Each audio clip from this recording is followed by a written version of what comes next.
Heyo, welcome to Storycraft Studio. Today, we're visiting my mini library so we can make a mini book. This will be roughly 1.25 inches by 1.5 inches, and what I call my doll book size.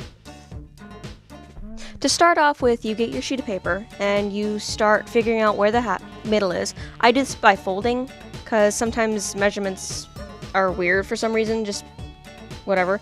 But I fold a top edge and then line it up and cut it with my paper cutter. You can use scissors if you're comfortable with that, but I've never been able to cut a straight line.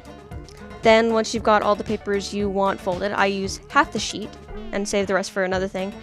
And then you fold them. I use a bone folder to get a straight edge, but you can just use the end of a pen. That's what I used to use.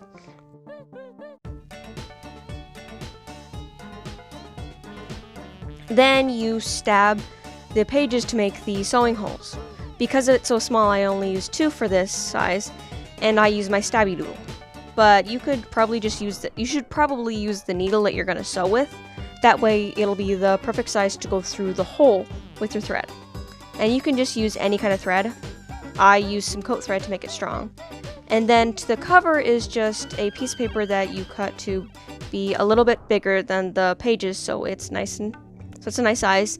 And you find the middle, and if you've got a paper cutter like me, you crease the insides so it'll fold right, but just try to make it so it'll fold. Then you start sewing. You put a knot in the end, you start through, and then you just keep going through, looping in the top hole through the page, through the bottom hole of the page, through the back of the book, and just keep going. There's no reason to do a lock stitch, it just makes bulk. Just keep going until you get to the end. Here I made a outer spine to cover up the stitching, but if you have some really non-transparent decorative washi, I would recommend that, because this cardstock did not want to stay folded.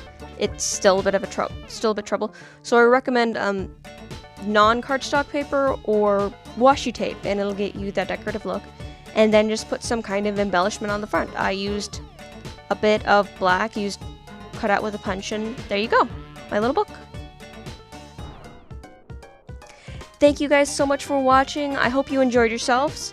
Make sure to like and subscribe so you don't miss future videos. And I'll see you guys again soon. Aloha!